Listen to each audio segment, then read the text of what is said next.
how can you really ensure as an organization to really sustain this practice over time? Because I've seen sometimes the word psychological safety being used more of another fleeting initiative. It's something that we do this year or something we implement this year, but in reality, it's and should be at the core of the culture of an organization. How you prevent it from becoming this fleeting initiative? Yeah, I'm taking notes here. And so, how to prevent this from becoming a fleeting initiative? Learning programs, if they're effective, can help an organization achieve their objectives.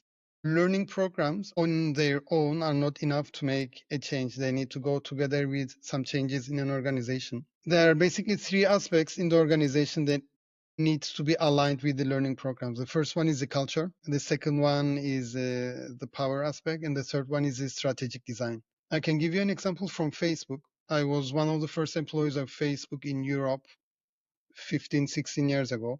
At that time, the company had a very high level of psychological safety. It was winning year after year, best place to work. Back then, it's not true anymore. And the culture aspect is Facebook at that time had certain company values, such as be open.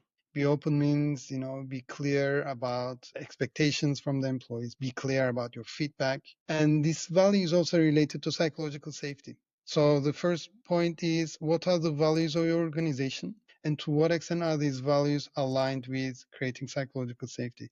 Even if you have values, the next question is, to what extent do the employees embrace these values? In the case of Facebook, the values start from all the way from recruitment to performance management and throughout the employee journey.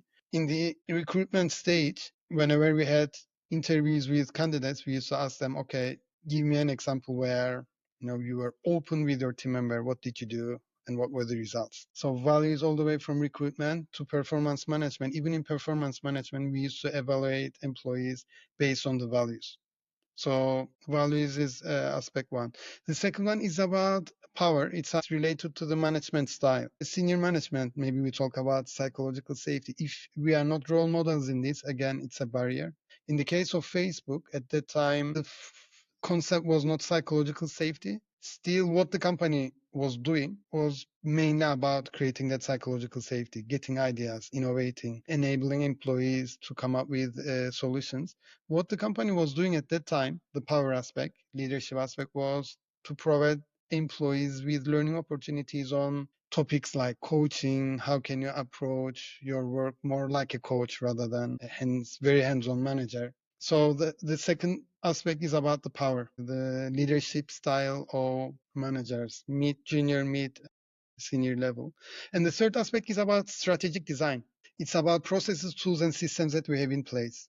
To what extent do these processes, tools, and systems help us get ideas from employees, help us create a collaborative work culture, help us to create psychological safety? One example from Facebook, one process that we had, it was an internal group on Facebook at that time. It was called something like ideas. And any idea that you have to improve the business, customer experience, users, products, you can write your ideas in that group, and it's monitored by relevant teams. They make comments on this, and if they find the idea interesting, then you can create a project on this with cross-functional teams and start working on this. So there were specific processes, tools, and systems in the organization to enable employees to come up with ideas and make impact at work. In a nutshell, culture of the organization needs to be aligned with the learning programs, power structure, the leadership styles, and the strategic design processes, tools, and systems. If these are not aligned,